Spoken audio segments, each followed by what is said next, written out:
bom Natal, bom Ano Novo, boa Páscoa, bom Carnaval, bom ano completo, né? Bom final de vida e bom início de vida para uns, né? Final de vida para mim.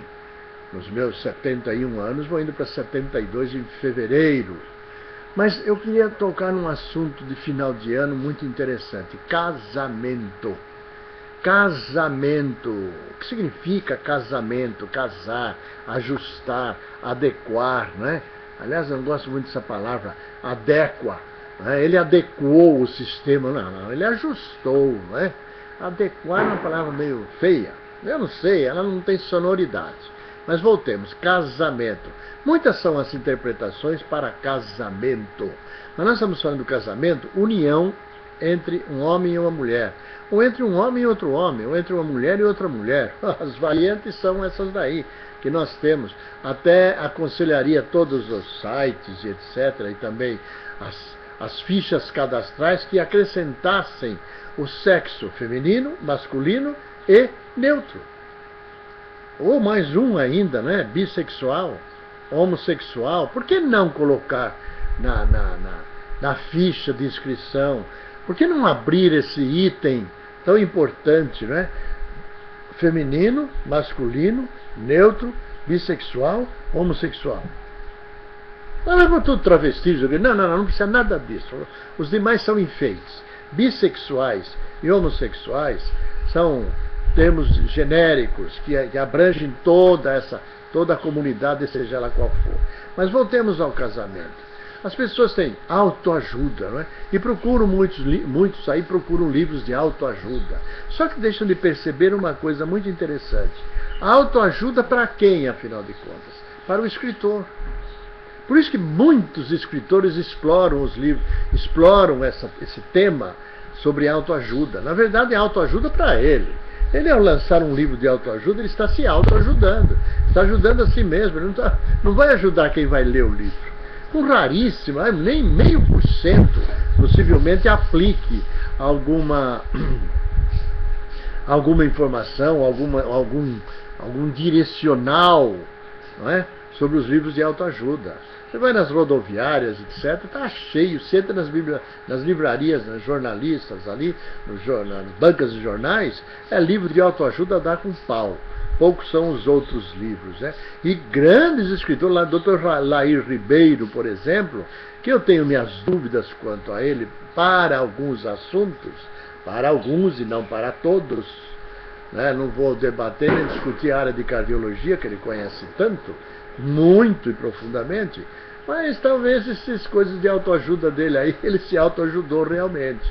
E tem uma verve extraordinária, né? Mas quem estudou fisiognomonia, quem fez o curso de fisiognomonia, sabe observar o rosto, a boca, o queixo, o nariz, os trejeitos do rosto, né? Para mais ou menos seguir de diretriz quanto à personalidade do indivíduo, que eu não quero falar agora, o meu pensamento através da fisiognomonia do Dr. Lair Ribeiro, e nem de outros. Meus parabéns ao Dr. Lair Ribeiro e a outros. Aliás, há muitos anos eu recebi um livro dele que vinha com uma nota de $1 dentro, novinha. São dois, aliás, livros aqui, né?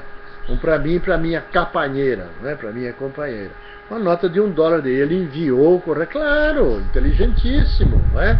Enviou. Mas voltando lá ao casamento, o grande problema, a grande questão do ser humano é o entendimento dele mesmo. Às vezes para com ele mesmo, ou às vezes da sua parceira ou do seu parceiro. Inicialmente tudo é um mar de rosas. É um amor, é uma vida sensacional. E logo depois isso tudo se desfaz. O sonho se transforma em pesadelo. Porque confissão. A primeira coisa que deveríamos entender para um casamento perfeito ou quase perfeito é a confissão. Confessar os seus desejos, confessar as suas vontades, confessar as suas dificuldades, confessar os seus desvios. Todos nós temos desvios nas várias áreas. Todos nós temos desvios, né?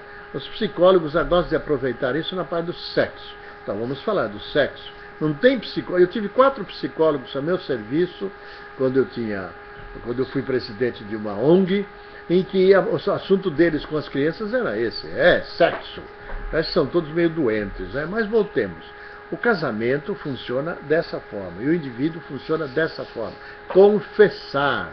Mas a grande maioria tem medo de confessar. Não encontrou o parceiro ou a parceira certa para poder extravasar esses seus desejos, essas suas falhas. Alguns falhas graves, outros falhas de menor monta. O grande segredo do casamento é a confissão dos desejos de um para o outro. Conte, prepare o seu parceiro, a sua parceira, para colocar em pauta, com vagar ou de sopetão, conforme o gênio de cada um, as suas fantasias. Fantasia é o que mais dificulta o relacionamento humano. É extravasar a sua fantasia, liberar a sua fantasia, contar os seus desejos reais sobre a sua parceira ou seu parceiro, as várias nuances, né? Contam, eu não estou afirmando nada, que a Zuzu, mulher do como é que ele chama? Bom, o cantor lá sertanejo, me foge o nome agora, eles tinham essa relação de liberdade. Entendeu? E ela é importantíssima, tanto que estão com vontade até de voltar. Mas eu acho que essa confissão é que leva à segurança do relacionamento. Então conte ao seu parceiro as suas vontades, os seus desejos, as suas fantasias, se você gostaria de vê-la com outro, se você gostaria de vê-la com outra, ou você, mulher, a sua parte, contar ao seu marido o que você gostaria, quais são os seus desejos. Se isso for possível, dentro sempre do equilíbrio, não é? Tudo demais são sobras. Eu conheci alguns casais, por exemplo, que transformaram isso em vício.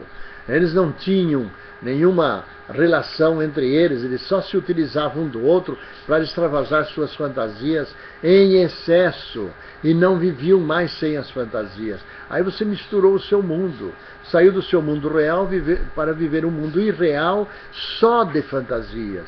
E não é realidade. A realidade não é essa. É preciso equilíbrio entre a realidade que você está vivendo e a fantasia que você quer viver.